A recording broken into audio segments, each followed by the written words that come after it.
మమ్మల్ని అంగీకరించండి అయ్యా. నీకు స్తోత్రములు ప్రభా. అయ్యా ఈ సమయంలో ప్రభా పాడుతున్న స్థుతించిన మీ నామాన్ని గొప్ప చేస్తున్నాం ప్రభా. అయ్యా నీకు వందనాలు ప్రభా. నీకు స్తోత్రములు అయ్యా. నీకు స్తోత్రం. ఈ సమయంలో ప్రభా నీ దాసుని పక్షం నిలబడి మాట్లాడబోచుండుగా ప్రభా.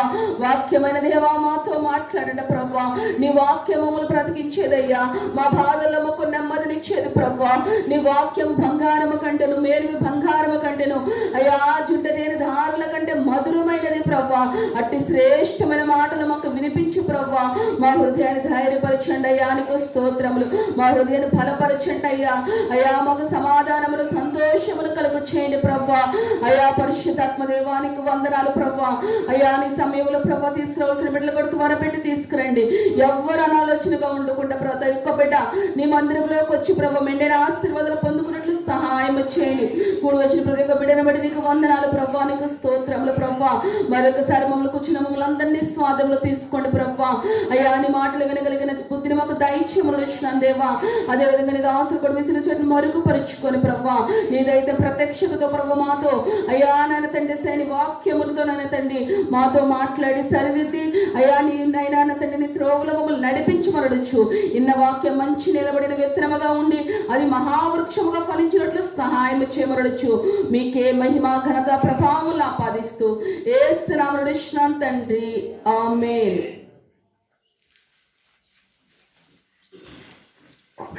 మంచి దయచేసి అందరం కూర్చున్నామండి. దేవుని ఘనమైన నామమునకు మహిమ కలుగునుగాక. అందరం చెప్దాం ఆమేన్.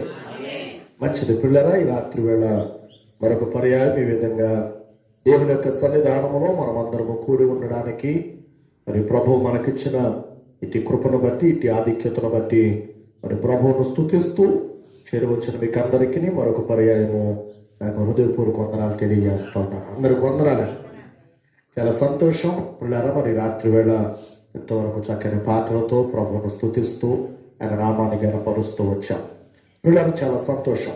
సో ఈ రాత్రి వేళ 10 నిమిషాలు దేవుని యొక్క మాటలను మనం ధ్యానం చేసుకున్నాం. పరిశుద్ధ బైబిల్ గ్రంథంలో నుండి అపోస్తలుడైనటువంటి పౌలు గారు కొరింథీయులకు రాసిన మొదటి పత్రిక. అపోస్తలుడైన పౌలు గారు కొరింథీయులకు రాసిన మొదటి పత్రికలో ఈ కొరింథీ సంఘమునకు ప్రియులారా పౌలు గారు తెలియచేసినటువంటి మాటలు, అనేకమైన మాటలు మనకు కనబడతా ఉంటాయి. సో వాటిలో ప్రధానముగా దేవుని యొక్క సహవాసమును కూర్చున్నటువంటి మాటలు అపోస్తలుడైన పౌలు గారు సంఘానికి తెలియచేస్తూ ఉన్నారు. ప్రియ వాస్తవానికి మనం గమనిస్తూ ఉన్నప్పుడు ఎందుకు మనము దేవుని యొక్క సన్నిధికి మనము రావాలి, ఎందుకు దేవుని సన్నిధిలో మనము గడపాలి, ఎందుకు దేవుని సన్నిధిలో మనము ప్రియ ఉండాలి అన్న విషయాలను గురించి మనం ఆలోచన చేస్తూ ఉన్నప్పుడు చాలా మంది ప్రియారిటీ విషయాన్ని అర్థం చేసుకోలేని వారిగా కనబడుతూ ఉన్నారు.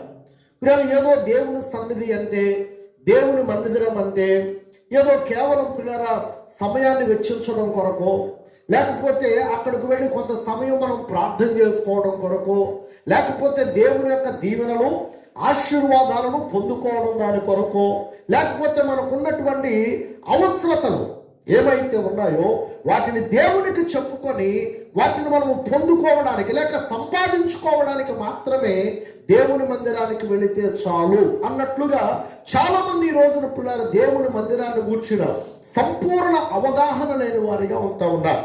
రాత్రి వేళ పిల్లల పరిశుద్ధ బైబిల్ గ్రంథంలో నుండి అపోస్తలుడైన పౌలు గారు తాను చెప్పినటువంటి ఒక చక్కని మాట, ఎందుకు మనము దేవుని సన్నిధికి రావాలో, ఎందుకు దేవుని సన్నిధికి దేవుడు మనను పిలుస్తూ ఉన్నాడో చాలా చక్కని మాటను అపోస్తలుడైన పౌలు గారు మనకు జ్ఞాపకం చేస్తూ ఉన్నారండి. చూడండి ఒకసారి కొరింథీయులకు రాసిన మొదటి పత్రిక 1వ అధ్యాయము 9వ వాక్యాన్ని మనం చదువుకుందామండి. మన ప్రభువైన యేసుక్రీస్తు అను తన కుమారుని సహవాసమునకును మిమ్మల్ని పిలిచిన దేవుడు నమ్మదగిన వాడు. చాలు, చిన్న ప్రార్థన చేసుకుందామండి.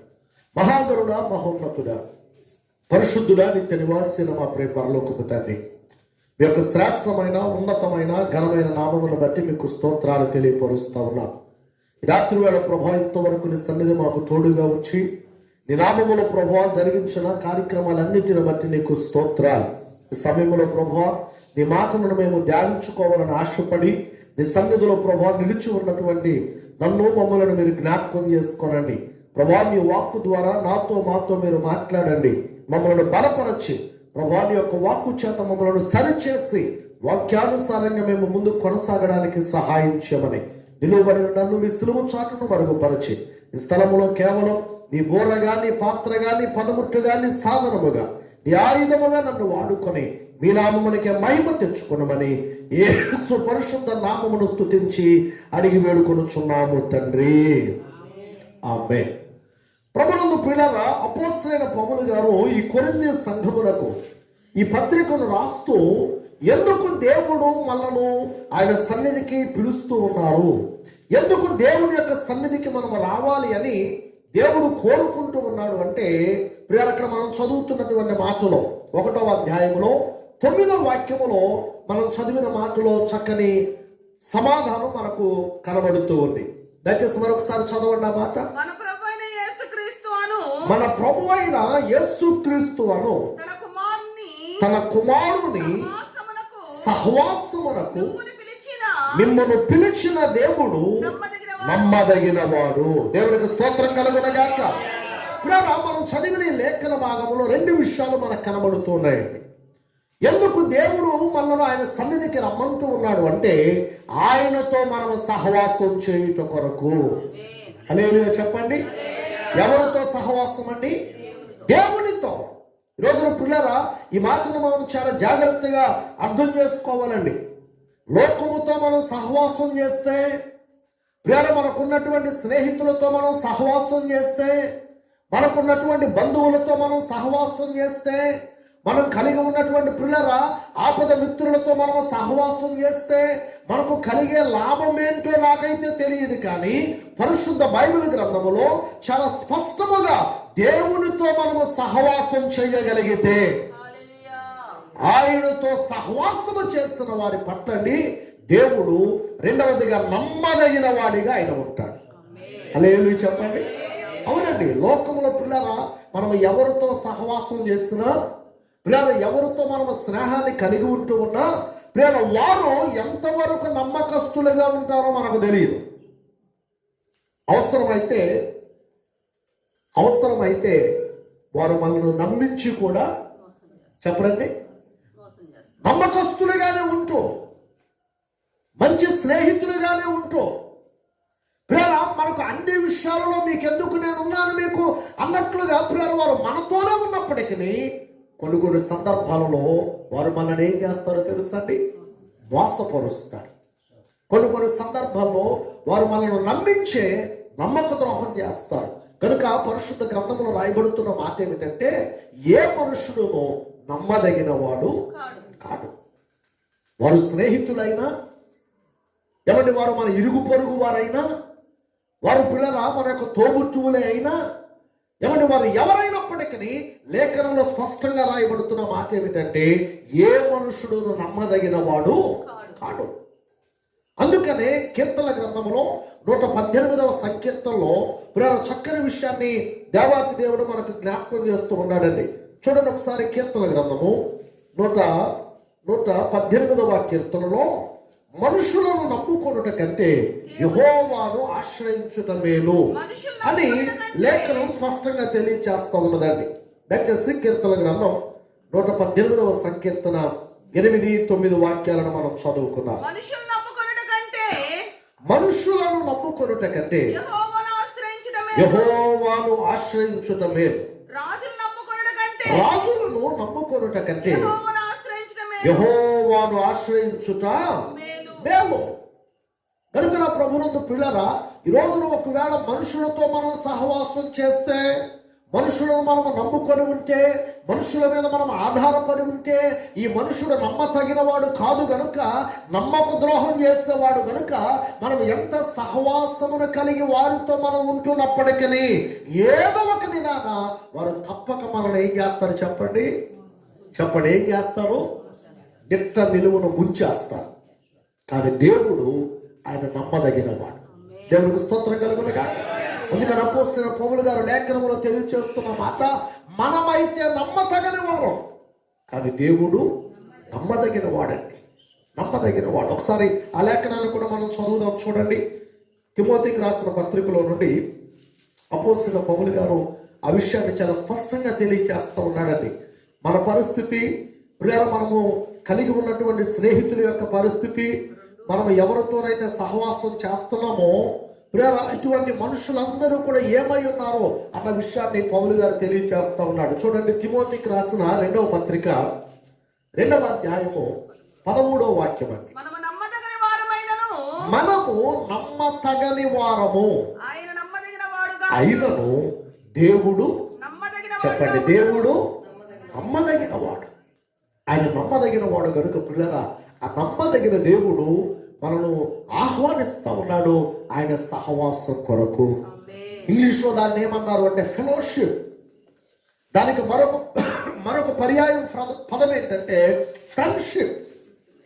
దేవునితో మనము సహవాసం చేయుట కొరకు, దేవునితో మనము సమయం వెచ్చించుట కొరకు, దేవుని సన్నిధిలో పిల్లరా ఆయన పాదముల దగ్గర కూర్చుండి ఆయన నమ్మకత్వాన్ని మనం చూడగలుగుట కొరకు దేవుడు మనల్ని ఆహ్వానిస్తూ ఉన్నాడు. దేవునికి స్తోత్రం కలుగును గాక. నిజమేనండి, ఈ రోజున పిల్లరా అనేకులు ఈ విషయాన్ని గ్రహించుకోలేకపోతున్నారు, అనేకులు ఈ విషయాన్ని అర్థం చేసుకోలేకపోతున్నారు. ఏదో దేవుని మందిరమునకు వెళ్ళడం అంటే ఏదో వెళ్ళి 2 పాటలు పాడుకోవడం, చిన్న ప్రార్థన చేసుకోవడం, అయ్యగారు లేకపోతే పాస్టర్ గారు చెప్పారు మాటలు వినేసి అలా కాలక్షేపం చేస్తూ వెళ్ళిపోదాం అనుకుంటున్నారు. లేదండి, ఇక్కడ అయ్యగారి మాటలు కాదు, దేవుని మాటలు మనకు కావాలి. దేవునికి స్తోత్రం కలుగునుగాక. ఒక మనుషుని మాట ఎదట మనుషుని బాగు చేయలేదండి. ఒక మనుషుని మాట ఎదట మనుషుని లేవనెత్తలేదండి. ఒక మనుషుని మాట ఎదట మనుషుని ఏమాత్రం కూడా తృప్తిపరచలేదు. కానీ దేవుని మాట మనుషుని తృప్తిపరచగలుగుతుంది. దేవుని మాట మనుషుని లేవనెత్తగలుగుతుంది. దేవుని మాట మనుషుని యొక్క జీవితంలో ఎంతటి కార్యాన్నైనా చేయగలుగుతుంది. దేవుని స్తోత్రం కలుగునుగాక. అందుకని లేఖనంలో రాయబడుతున్న మాట ఏమిటంటే దేవుని యొక్క మాట ఎలాంటిది అంటే, ఇందాక పాస్టర్ గారు ప్రార్థన చేస్తూ మనం జ్ఞాపకం చేశారు, తేనె కంటెను జుట్ట తేనె దారుల కంటెను మధురమైనది. గట్టిగా ఒక హల్లెలూయా చెప్పండి. ఏమంటే తేనె మధురమైంది, తేనె శ్రేష్టమైంది. కానీ దేవుని యొక్క మాటట వాటికంటే ఇంకా జుట్ట తేనె దారుల కంటే అది మధురమైనది. ఆ మాట గనక మనం వినగలిగితే పిల్లరా, ఆ మాట మన ఆధ్యాత్మిక జీవితాలను తృప్తిపరుస్తుంది. ఆ మాట మన హృదయాలను తప్పరలు చేస్తుంది. ఆ మాట ఆధ్యాత్మికంగా పిల్లరా మనను పురుకొల్పి ఆధ్యాత్మికమైన ఆహారముగా ఒక తేనె వలెను జుట్ట తేనె దారుల వలెను అది మన హృదయము లోతుల్లోనికి వెళ్ళి మనను జీవింప చేస్తుంది. హల్లెలూయా. అందరూ చెప్పండి హల్లెలూయా. అవునండి, ఆహారం ఎందుకు మనం తింటాం చెప్పండి? ఆహారం దేనికి తింటాం? మనం బ్రతకాలంటే ఆహారం తినాలి. ఎంత తింటాం అన్నది కాసేపు ప్రక్కన పెడదాం. ఎందుకంటే ఎవరి స్తోమత కొలది, అంటే ఎవరి ఆకలి కొలది వారు తింటారు. సో దానిని కాసేపు ప్రక్కన పెడదాం. కానీ మనం ఆహారం ఎందుకు తినాలి అంటే మనం బ్రతకాలి కనుక మన శరీరానికి, ఈ భౌతికమైన పిల్లలకి శరీరమునకు భౌతికమైన ఆహారం అవసరం కావాలి. అలాగే ఆధ్యాత్మికంగా మనలో ఉన్నటువంటి అంతరంగ పురుషుడు దినదినము బలమును అందుకోవాలి అంటే, దినదినము పిల్లల శక్తిని అందుకోవాలి అంటే, దినదినము మన అంతరంగములో ఉన్న అంతరంగ పురుషుడు నూతనపరచబడి ఆధ్యాత్మికంగా సంపూర్ణ బలమును తాను సంపాదించుకోవాలి అంటే, ఇదిగో ఈ జుట్ట తేనె దారుల కంటే మధురమైన దేవుని వాక్యమును మనము వినగలిగినప్పుడు తప్పక మన లోపల ఉన్న ఆత్మ ఏం చేయబడుతుంది చెప్పండి? బలపరచబడగలుగుతుంది. మన ఆత్మ జీవములోనికి వెళుతుంది. అందుకని లేఖలో రాయబడుతున్న మాట ఏమిటంటే, కీర్తన గ్రంథములో, ఇదిగో దేవా నీ వాక్యమే నన్ను బ్రతికించినది. 119వ కీర్తన 50వ వాక్యం చదవండి ఒకసారి. చదవండి. ఏమండి? నీ వాక్యము, అదేంటి వాక్యం బ్రతికించడం ఏంటి? వాక్యాన్ని మనం తినగలుగుతామా? ఏమండి? వాక్యము ప్రేరణ మనము భౌతికంగా ఆలోచన చేస్తే దానిని మనం తినలేం. కానీ ఆధ్యాత్మికంగా ఇదిగో దేవుని యొక్క వాక్యము, ఎప్పుడైతే దేవుడు మనతో మాట్లాడుతూ ఉంటారో, వాక్యమైనటువంటి దేవుడు మనతో మాట్లాడుతూ ఉన్నప్పుడు ఆ వాక్యమును పిల్లారా ఆయన సహవాసములకు వచ్చి ఆయన సహవాసములో కూర్చున్నటువంటి మనం ఆ వాక్యమును ధ్యానం చేస్తూ ఉన్నప్పుడు దేవునికి స్తోత్రం కలుగునగాక. ఆ వాక్యము యొక్క లోతుల్లో ఉన్న దేవుని యొక్క ఆ ఉద్దేశములను మనం వింటూ ఉన్నప్పుడు, తెలుసుకుంటూ ఉన్నప్పుడు ఆ వాక్యం ఏం చేస్తుందంటే మనను జీవింప చేస్తుంది, బ్రతికిస్తుంది. కాబట్టి దేవుని యొక్క సన్నిధానమునకు ఏదో ఊరికినే రమ్మని దేవుడు మనల్ని ఆహ్వానించడం లేదండి. లేఖనములు ఏమని రాయబడుతూ ఉన్నదంటే మత్తయి సువార్త 11వ అధ్యాయము 28వ వాక్యంలో రాయబడుతున్న మాట. మత్తయి సువార్త 11వ అధ్యాయము 28వ వాక్యములో యేసు ప్రభువారు ఒక చక్కని ఆహ్వానాన్ని ప్రజలందరికీ ఆయన అందిస్తా ఉన్నాడండి. ఏదో కొంతమందికి మాత్రమే కాదు, యేసు ప్రభువారు అందరికీ ఆహ్వానాన్ని తెలియజేస్తా ఉన్నాడు. ఏం ఆహ్వానాన్ని తెలియజేస్తా ఉన్నాడు? చదవండి. ఇదిగో ప్రయాసపడి భారము మోసుకొనుచున్న సమస్త జనులారా మీరు నా యొద్దకు రండి. ఎందుకు ఆయన రమ్మంటున్నాడు? ప్రజలు ఎలా ఉన్నారు అంటే ప్రియరా ప్రయాసముతో ఉన్నారు, ప్రియరా బాధలతో ఉన్నారు, శ్రమలతో ఉన్నారు, ఇబ్బందులతో ఉన్నారు, సాతాను యొక్క బంధకములలో బంధింపబడిపోయి ఉన్నారు. వాటి నుండి విడిపించగలిగిన వాడు యేసయ్య. వాటి నుండి వెలుపలకు తీసుకొని రాగలిగిన వాడు యేసయ్య. వాటి నుండి మనను తప్పించగలిగిన వాడు యేసయ్య. అందుకని ఆయన ఏమంటూ ఉన్నాడు అంటే ఇదిగో ప్రయాసపడి భారము మోసుకొనుచున్న సమస్త జనులారా మీరు నా యొద్దకు రండి, నేను మీకేం కలుగు చేస్తాను? విశ్రాంతిని కలుగు చేస్తాను. దేవునికి స్తోత్రం చెప్పండి ఒకసారి. హల్లెలూయా. విశ్రాంతి అనగా అర్థం ఏమిటంటే నెమ్మది. ఏమంటే ఈ రోజున మానవుడు పిల్లారా నెమ్మది లేని పరిస్థితుల్లో కొట్టిపెట్టాడుతూ ఉన్నాడండి. నెమ్మది కొరకు ఈ రోజున పిల్లరా మానవుడు ఎన్నో ప్రయత్నాలు చేస్తూ ఉన్నాడు. ఎక్కడికి వెళితే నెమ్మది దొరుకుతుంది, ఎక్కడికి వెళితే సమాధానం దొరుకుతుంది, ఏం చేస్తే నెమ్మది, సంతోషం, సమాధానం మేము పొందుకుంటాం, సంపాదించుకోగలుగుతామని పిల్లరా ఈరోజు మానవుడు దివారాత్రులు అహోరాత్రులు పిల్లరా ప్రయాసపడుతూ ఉన్నాడు, ప్రయత్నిస్తూ ఉన్నాడు. కానీ నేను అంటాను, ఎక్కడికి వెళ్ళినా నెమ్మది వస్తుందో లేదో నాకు తెలియదు, కానీ ఎక్కడికి వెళ్ళినా సంతోషం దొరుకుతుందో లేదో నాకు తెలియదు, కానీ ఎక్కడికి వెళ్ళినా నమ్మదగిన కార్యాలు మన జీవితంలో జరుగుతాయో లేదో తెలియదు, కానీ ఇదిగో దేవుని సన్నిధికి ప్రభువు ఉన్న ఈ స్థలమునకు గనక మనం రాగలిగితే ఆయన ఇస్తున్న మాట ఇదిగో మీకు నెమ్మదిని నేను కలుగు చేస్తాను. గట్టిగా చెప్పండి, దేవుని స్తోత్రం చెప్పండి. హల్లెలూయా.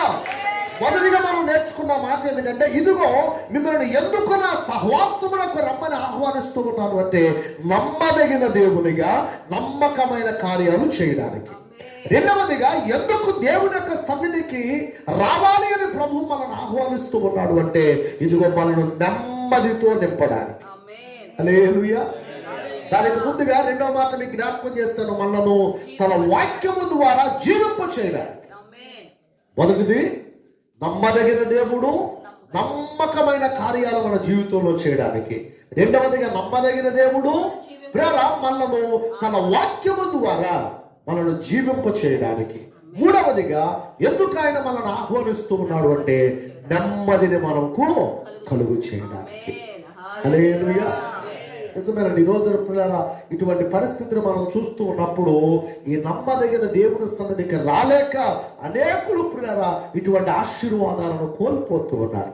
కనుక నా ప్రభునందు ప్రియమైన వాళ్ళరా ఈ రాత్రి మనం ఇక్కడ కూర్చొని ఉన్నాం, లేక ఆ స్థలాల్లో కూర్చొని మాటలు ఈ శబ్దంతరం ద్వారా ఆలకిస్తూ ఉన్నా ఆయన అందరికీ నమ్మదగిన దేవునిగా, ఆయన అందరినీ జీవింప చేయగలిగిన దేవునిగా, ఆయన అందరికీ నెమ్మది కలుగ చేయగలిగిన దేవునిగా ఉన్నాడు.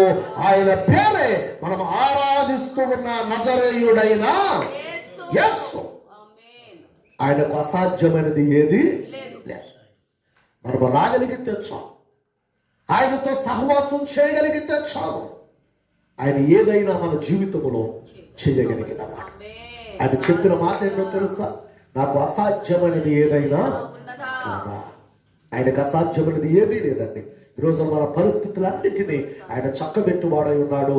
మనకు నెమ్మదిని, చెప్పండి మరలా, మొదటిగా మనకు నమ్మకమైన కార్యాలను జరిగించడానికి, రెండవదిగా మనల్ని జీవింప చేయడానికి, మూడవదిగా మనకు నెమ్మదిని కలుగు చేయడానికి ప్రభువు ఆహ్వానిస్తూ ఉన్నాడు. కనుక ఈ రాత్రి ఆయన సన్నిధికి వచ్చినటువంటి మనము ఈ మూడు మాటలైన మన హృదయాలలో జ్ఞాపకం ఉంచుకొని ఆయన సన్నిధిని విడువక ఎప్పుడు కూడా ఆయన సహవాసమునకు మనము రాగలుగుటకు పరిశుద్ధాత్మ దేవుడు మనకు సహాయము చేయునుగాక.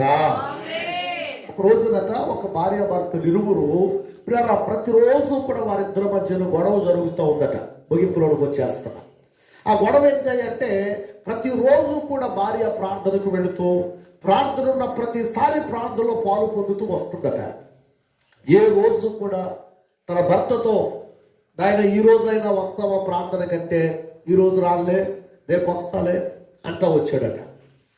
మొత్తం మీద కొన్ని రోజులు గడిచిపోతా ఉంది. ఒక రోజున తన భార్య అందట, ఇదిగో ఈ రోజున మన ఊళ్ళో 3 రోజులు కూటాలు పెడుతున్నామని అయ్యగారు చెప్పారు. సో కాబట్టి ఇన్ని రోజులు నువ్వు రాకపోయినా ఈ 3 రోజులు కూటాలకైనా నువ్వు నాతో పాటు వస్తే ఇద్దరం కలిసి వెళ్ళి చక్కగా దేవుని సన్నిధిలో గడుపుదాం, ప్రార్థన చేసుకుందాం అని చెప్పిందట. సరే మొత్తం మీద ఊము కొట్టాడు. ఊము కొట్టిన తర్వాత అలా అనుకున్నటువంటి ఆ రోజులు రానే వచ్చేసాయి. మొత్తం మీద పాస్టర్ గారు ప్రకటించినట్లుగా ఆ కూటాలు ప్రారంభించబడ్డాయి. 1 రోజు అయిపోయింది, 2 రోజులు అయిపోయింది. 2 రోజుల నుంచి అడుగుతా ఉన్నా ఇదిగో వస్తా అదిగో వస్తా అంటున్నాడు, కానీ కూటాలకు కూడా వచ్చే పరిస్థితి కనబడ్డది. మాట దాటేస్తున్నాడు. ఇక 3వ రోజు ఈయన ఒక నిర్ణయానికి వచ్చేస్తుంది. ఈ రోజున ఆయన వస్తేనే కానీ చెప్పలేదు, నేను కూడా పెడతా, ఆయన రాడనుకో నేను కూడా వెళ్ళదు అని చెప్పి మొరాయించుకొని, అదేనా ఏమిచ్చి మొరాయించుకొని కూర్చుంది. సరే మొత్తం మీద పిల్లరా ఆ 3వ రోజు బయటకు వెళ్ళి కాస్త ఆలస్యంగా ఆయన ఇంటికి వచ్చేటప్పటికి ఈమె కూటానికి వెళ్ళకుండా ఇంటి దగ్గర కూర్చోండి. సరే మొత్తం మీద రాగానే ఆయన అడిగాడు, అమ్మా ఈరోజు కూటం జరుగుతుంది కదా, కూటానికి వెళ్ళలేదు ఏంటి అని అడిగాడు. అప్పుడు ఆయన చెప్పిందట, ఏమో నేను నిన్ను 2 రోజులుగా అడుగుతా ఉన్నా, కానీ ఇప్పటి వరకు ఒక్కసారి కూడా నాతో పాటు నువ్వు రాలేదు. ఈ రోజైనా నువ్వు వస్తే కలిసి వెళ్దాం అనుకుంటున్నా, మరి నువ్వు వస్తావా అని అడిగిందట. అప్పుడు ఆయన చెప్పాడంట, నేను రాలేను, నా వల్ల అవ్వదు, తర్వాత ఎప్పుడైనా చూద్దామని. అప్పుడు ఆయన చెప్పిందంట, సరే ఓ పని చేయి, నేను నీతో పాటు రాలే కానీ నువ్వన్నా వెళ్ళి కనీసం ఈ 3వ రోజు వెళ్ళి కనీసం ఒక 3 ముక్కలు నేర్చుకోనరా, అది నీకు ఎంతైనా ఉపయోగపడుతుంది అని చెప్పి ఆయనను ప్రోత్సహించి ఆయనను ఎంతోసేపు బ్రతిమలాడగా మొత్తం మీద వెళ్తాను అని చెప్పి ముందుకు వచ్చాడట. మొత్తం మీద ఆమె చెప్పింది, ఈ 3వ రోజు నువ్వు వెళ్ళి ఎన్ని ముక్కలు చెప్పండి, ఎన్ని ముక్కలు 3 ముక్కలైనా నేర్చుకొని నువ్వు వచ్చే అని చెప్పిందట. సరే మొత్తం మీద ఆలస్యంగానే బయలుదేరి ఆ 3వ రోజు జరుగుతున్న ఆ కూటానికి తను వెళితే ఆ కూటంలో తాను అట్లా ఆ మీటింగ్ స్థలంలోనికి ప్రవేశిస్తున్నాడో లేదో, పాస్టర్ గారు ఆయన జరుగుతున్నటువంటి కార్యక్రమానికి అందరిని ఆహ్వానించుకుంటూ ఆ మీటింగ్లకు ఆహ్వానిస్తున్నటువంటి వారందరినీ కూడా లోనికి పంపిస్తూ ఆ పాస్టర్ గారు ఆ ఎంట్రన్స్ లో ఉండి వస్తున్నటువంటి ఇది చూడగానే ఆయనకు ఎంతో సంతోషం కలిగి ఆయన వస్తున్న ఇది చూస్తున్నాడట. అయ్యా వందనాలండి వచ్చారండి అన్నాడట. ఏమన్నాడు చెప్పాలి మీరు, వందనాలు వచ్చారండి అన్నాడట. అవునయ్యా వచ్చానండి అని చెప్పి ఆయన అలా సమాధానం చెప్పి అలా 2 అడుగులు ఆ పాస్టర్ గారు దాటుకొని ముందుకు వెళ్ళిపోతా ఉంటే వెంటనే ఆ పాస్టర్ గారు గబగబా వచ్చి, ఎందుకంటే రాకరాగా వచ్చారు కదా, రాకరాగా వచ్చిన వాళ్ళకి ఏమి ఎక్కువ చేయాలి, మర్యాద ఎక్కువ చేయాలి, లేకపోతే బాగోదు. కనుక వెంటనే ఈ పాస్టర్ గారు 2 అడుగులు ఇంకా ఆయనతో పాటు ముందుకేసి ఆయన భుజం మీద చేసి ఆయనతో చెప్పారట, అయ్యా ఇదిగో మంచిగా ఇక్కడ కూర్చోండి అని చెప్పారట. మొత్తం మీద ఆయనకు చూపించిన స్థలంలో ఆయన కూర్చున్నాడు. ఆయన కూర్చున్న తర్వాత మరలా పాస్టర్ గారు ఎంట్రన్స్ లోకి వెళ్ళి వస్తున్న వాళ్ళందరికీ ఆహ్వానాన్ని తెలియచేస్తూ ఇక పాస్టర్ గారు స్టేజీ మీదకు వెళ్ళే సమయం వచ్చేసింది. మొత్తం మీద పిల్లల పాస్టర్ గారు స్టేజ్ మీదకు వెళ్ళే సమయం వచ్చేసింది. ఇక పాస్టర్ గారు అలా మరలా అక్కడి నుండి బయలుదేరి ఆ దారిని నడుచుకుంటూ వస్తూ ఉంటే ఈ మనిషి ఖచ్చితంగా దారి ప్రక్కన కూర్చొని ఉన్నాడటండి. ఈయన దారి ప్రక్కన కూర్చొని ఉంటే వెంటనే ఈ పాస్టర్ గారు పిల్లల ఆ మనిషి అంటే చూసి, అయ్యా కూర్చున్నారండి అని చెప్పి అడిగాడట. కూర్చున్నా. ఒకటి వచ్చారండి, రెండోది కూర్చున్నారండి. కూర్చున్నాం, ఓకే మంచిదండి అని చెప్పి త్వరగా స్టేజ్ మీదకి వెళ్ళిపోయారు. కార్యక్రమం ఇంచుమించుగా ముగింపులోకి వచ్చేస్తుంది. కార్యక్రమం అంతా అయిపోయిన తర్వాత మరలా ఏం చేయాలి? ఇప్పుడు అందరూ వందనాలు చెప్పి అయ్యా జాగ్రత్తగా వెళ్ళాడని చెప్పాలి కదా. సో మొత్తం మీద అలా పాస్టర్ గారు చెప్పుకుంటూ వచ్చేటప్పటికి ఈ వ్యక్తి ఖచ్చితంగా పాస్టర్ గారు వచ్చే టయానికి కుర్చీలో నుంచి లేచి తన బట్టలు దులుపుకొని బయటకు వెళ్ళే ప్రయత్నం చేస్తూ ఉన్నాడట. అప్పుడు పాస్టర్ గారు అన్నారట, అయ్యా వెళుతున్నారండి అన్నారట. ఎన్ని మాటలు ఇప్పుడు? 3 మాటలు. మొత్తం మీద ఈ 3 మాటలు పిల్లరా తన భార్య చెప్పినట్లుగా నువ్వు కనీసం వెళ్ళి ఎన్ని ముక్కలు? 3 ముక్కలు ఆయన నేర్చుకొని వచ్చి అని చెప్పింది. అలాగే పిల్లలు ఈయన ఆ నిద్రపోతానో లేకపోతే ఎలాగన్నా కానీ నీ కూడికలు ఈ 3 మాటలు విన్నాడు. ఒకటి వచ్చారా, 2 మాట్లాడాలి మీరు, 2 కూర్చున్నారా, 3వది వెళుతున్నారా. మొత్తం మీద పిల్లరా ఇక చాలే నా భార్య చెప్పింది, కోతం అయిపోయింది. 3 ముక్కలన్నా గుర్తుపెట్టుకొని వెళ్ళిన తర్వాత ఈరోజు నా భార్యకి 3 మాటలు చెప్పి ఆమెని సంతోష పెట్టాలనుకున్నాడట. మొత్తం మీద పిల్లరా ఇంటికి వెళ్ళిపోయాడు. ఆమె ఇంటికి తన భర్త రావడం కోసం ఎదురు చూస్తూ ఉంది. మొత్తం మీద ఇంటికి వెళ్ళేటప్పటికి పిల్లరా ఆమె ఎదురు చూస్తూ ఉంది. ఇంటికి వెళ్ళగానే ఆమె అడుగుతూ ఉంది, ఏమండి ఈరోజు పోవటానికి వెళ్ళారు కదా, నేను మీతో రాలేదు, ఇదిగో నేను 3 ముక్కలను నేర్చుకొని రమ్మన్నా, ఏమన్నా నేర్చుకొని వచ్చారా అని అడిగిందట. అడిగినప్పుడు ఆయన చెప్పాడట, నేర్చుకొని వచ్చాలే, ముందు ఇంట్లోకి నడు, ఇంట్లోకి వెళితే మనం కూర్చొని మాట్లాడుకుందాం అన్నాడట. సరే మొత్తం మీద పిల్లరా వారు అలా ఇంట్లోనికి వెళ్ళారు. అప్పుడే వారి ఇంట్లోనికి వెళ్ళిన తర్వాత పిల్లలు జరిగిన సంఘటన ఏంటంటే ఆ రోజున తాను ప్రార్థనకు వెళ్ళడం కొంతమంది చూశారు. ఎవరాళ్ళు? దొంగలు. ఈ దొంగలు చూసి పిల్లరా ఆ రోజు ఇంట్లో ఈ వ్యక్తి మగ మనిషి లేడని ఏదో ఒక రకంగా ఆ ఇంట్లో ఉన్నది చెప్పరే దోచుకోవాలని కనిపెట్టుకొని ప్రేర ఖచ్చితంగా వారి ఇంటి లోపలికి వెళ్ళి తలుపేసుకున్న తర్వాత ఎట్లయినా మనం వెళ్ళి ఈ రోజున ఆ ఇంట్లో దొరబడి ఇంట్లో ఉన్నాయి తీసుకుపోవాలని చెప్పి వాళ్ళు ప్లాన్ చేసుకుని వచ్చారట. మొత్తం మీద అలా ఇంట్లోకి వెళ్ళగానే వాళ్ళ ఆవిడ అడుగుతూ ఉందట, ఏమండి 3 ముక్కలు నేర్చుకురామన్నా, ఏమి నేర్చుకొచ్చారు చెప్పండి ఒకటంటే అప్పుడు ఆయన చెప్పాడట, వచ్చారా అని చెప్పి పాస్టర్ గారు చెప్పారు అన్నాడట.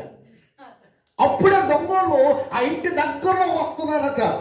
ఎప్పుడైతే పిల్లలు వారు ఆ ఇంటి దగ్గరలోకి వస్తున్నారో ఈయన ఏం చెప్తున్నాడు ఆ ఆవిడికి? వచ్చారా అన్నాడట. వెంటనే దొంగలు పిల్లలు కమ్ములేని వాళ్ళు అనుకున్నారంట, అమ్మో మనం రావటం ఎవరికి తెలిసిపోయింది?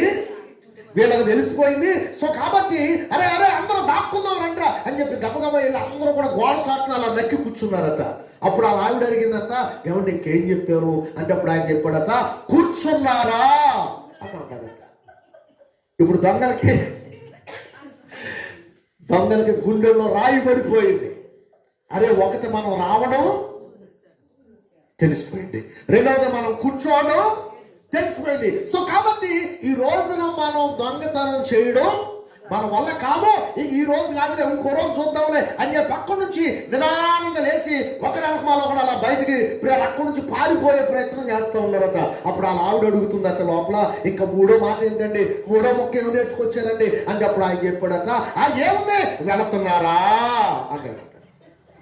అప్పుడు వాళ్ళకి అర్థమైందంట దొంగలకి, అరే మనం రావడం మాట్లాడాలి, మీరు మనం రావడం తెలిసింది, మనం కూర్చోవడం తెలిసింది, మనం వెళ్ళడం కూడా తెలిసింది. ఇక ఈడింట్లో దొంగతనం చేయడం మన వల్ల కాదురా, ఈడింటికి ఏదో సీసీ కెమెరాలు ఉన్నాయిరా అని చెప్పి వాళ్ళు అక్కడి నుంచి పారిపోయారటండి.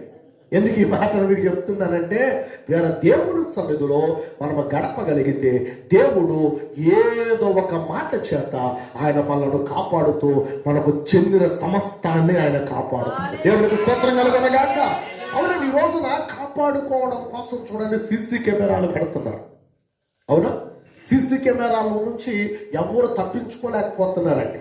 నేను అంటాను, ఒకవేళ సీసీ కెమెరాల్లో నుండైనా మనం తప్పించుకునే మార్గం ఉంటే ఉండొచ్చేమో, కానీ దేవుని కనుదృష్టి మనపైన గనక దేవుడు నిలిపి ఉంచితే దేవుని కనుదృష్టిలో నుండి ఎవ్వరు ఎక్కడ ఏ పరిస్థితుల్లో తప్పించుకోలేరు, ఏది కూడా మనకు చేయలేరు.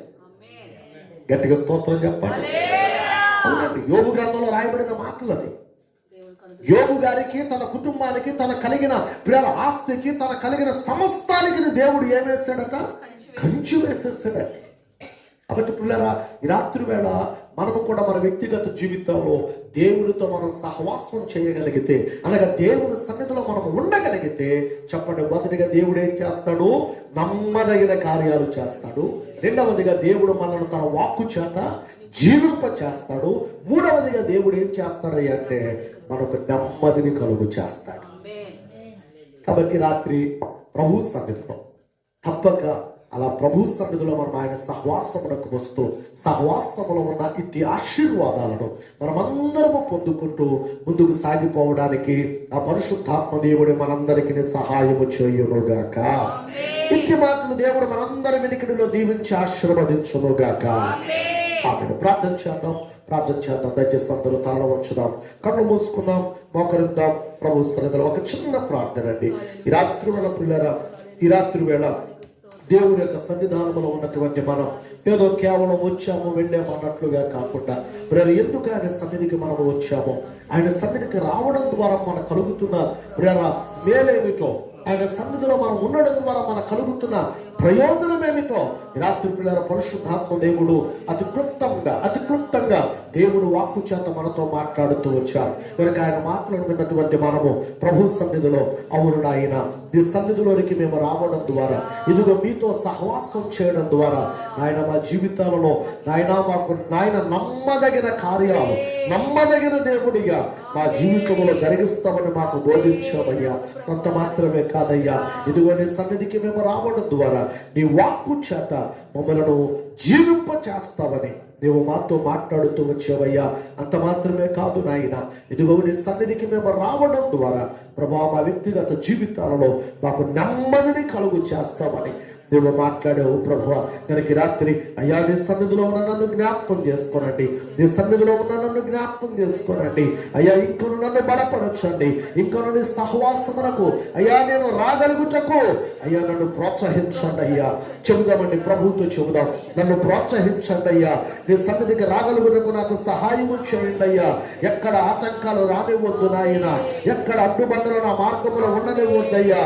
ఇదిగో నాకు నాయన వస్తున్న ప్రతి ఆటంకము యేసు నామములో తొలగింపమని ఆజ్ఞాపిస్తా ఉన్నాను. పరిశుద్ధాత్మదేవా నాకు సహాయం చేయండి. నీ సన్నిధికి రాగలుగుటకును, నీతో సహవాసం చేయగలుగుటకును, నిమిచ్చ దీవెన ఆశీర్వాదమును నాయన నేను పొందుకొనగలుగుటకును సహాయం చేయమని నీ సన్నిధిలో ప్రార్థిస్తూ ఉన్నాము ప్రభువా.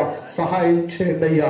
ఇదిగో మీరు నడిపిస్తేనే మేము నడిపింపబడగలుగుతాం అయ్యా. మీరు మాకు సహాయం చేస్తేనే అంటే సహాయమును మేము పొందుకోగలుగుతాం అయ్యా. కనుక మాకు సహాయం చేయండి నాయన అని మనమందరం రెండు చేతులు ఆకాశం పెట్టి పిల్లరా ప్రభు సన్నిధిలో ఒక చిన్న ప్రార్థన చేద్దాం. ప్రభు సహాయాన్ని కోరుకుంటూ ఒక చిన్న ప్రార్థన చేద్దామండి.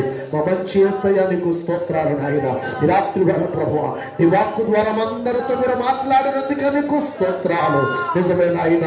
ఇదిగో ప్రభువా నాయన కొరింథీ సంఘములకు మీరు తెలియజేస్తా ఉన్నారు. ఇదిగో మిమ్మల్ని పిలిచిన దేవుడు ఆయన సహవాసములకు ఎందుకు మిమ్మల్ని పిలిచాడు అంటే ఇదిగో ఆయన నమ్మదగిన వాణిగా ఉండి నమ్మదగిన కార్యాలు మీ జీవితంలో జరిగించడానికి ఇదిగో మిమ్మల్ని పిలుస్తూ ఉన్నాడు అని మీరు తెలియచేస్తారయ్యా. ఈ రాత్రి ప్రభువా నీ సన్నిధిలో ఉన్న మమ్మలను కూడా మీరు జ్ఞాపకం చేసుకోనండి అయ్యా. నీ పాదాల చెంత కూర్చున్న మమ్మలను కూడా మీరు జ్ఞాపకం చేసుకోనండి అయ్యా. మమ్మలను కూడా బలపరచండి. నీ సహవాసమును కలిగి సహవాసములో ఉన్న ఆశీర్వాదమును మేము అనుభవిస్తూ ముందుకు సాగిపోవడానికి సహాయము చేయండి. ఈ రాత్రి విన్న నీ మాటలో ప్రతి ఒక్కరి హృదయమును మీరు ముద్రించండి, భద్రపరచండి. వాక్యానుసారంగా మేమందరము ముందుకు సాగిపోతున్నాయి. మీరు ఇచ్చే ప్రతి దీవెన ఆశీర్వాదం ఆశీర్వాదమును సమృద్ధిగా అనుభవిస్తూ ప్రభువా మీకు మహిమ త్యాగలుగుటకు సహాయం చేయండి. ఈ రాత్రి నాయన నీ సన్నిధిలో చేతులెత్తి ప్రార్థిస్తున్నా. ప్రతి బిడ్డను మీరు దీవించండి అయ్యా, ఆశీర్వదించండి అయ్యా. ఈ శబ్దంతరం ద్వారా ఎంతమంది అయితే నా నీ మాటలు విని ప్రార్థనలో ఏకీభవిస్తూ ఉన్నారో వారి జీవితములలో కూడా నిశ్చయముగా యేసు నామములో నీదైన నమ్మకమైన కార్యములు వారి జీవితంలో జరుగునుగాక. వారిని నీ వాక్కు జీవింప చేయునుగాక. వారిని సన్నిధిలో ఉన్న నెమ్మదిని వారు కూడా అనుభవించుదురుగాక. వారికున్న ప్రతి శ్రమ, వారికున్న ప్రతి వ్యాధి, వారికున్న ప్రతి బలహీనత, వారికున్న ప్రతి విధమైనటువంటి నాయన నా ప్రభా ప్రతి విధమైనటువంటి అడ్డంకులన్నిటి నుండి యేసు నామమున విడుదల కలుగునుగాక. మీ మేలు చేత నింపండి. కుటుంబాలను ఆశీర్వదించండి, గ్రామాన్ని ఆశీర్వదించండి, గ్రామమును దీవించండి. మీదైన నూతన కార్యాలు సంఘములోను గ్రామములోను మీరు చేసి మీ నామమునకి మహిమ తెచ్చుకోవమని యేసు పరిశుద్ధ నామమున అడిగి వేడుకొనుచున్నాము తండ్రి. ఇప్పుడు మన పరమ తండ్రి అయిన దేవుని యొక్క ప్రేమయు ఆయన కుమారుడును మన రక్షకుడు యేసుక్రీస్తు వారి యొక్క కృపయు పరిశుద్ధాత్మని యొక్క అన్యోన్య సహవాసము సన్నిధి ఆయన నీ సన్నిధిలో కూడి ఉన్న వాక్కును లోకములను ఆరాధిస్తూ నీ రాకడ కొరకు కనిపెట్టి ఎదురు చూస్తూ మీదైన కార్యాల కొరకు వేచి చూస్తూ ఉన్న సకల పరిశుద్ధులకు సార్వత్రిక సంఘాలన్నిటికీ మీ ఆత్మ తోడయ్యుండి మీ రాకడ కొరకు మమ్మల్ని అందరినీ ఆయుత్తపరచునుగాక. ఆమేన్. యేసు రక్తమే శిలువ రక్తమే అపవాది క్రియలకనంత యేసు రక్తమునకు సంపూర్ణ విశ్రమ కలుగునుగాక. ఆమేన్. ఆమేన్. ఆమేన్. దేవుడు మనందరిని దీవించి ఆశీర్వదించునుగాక. ఆమేన్.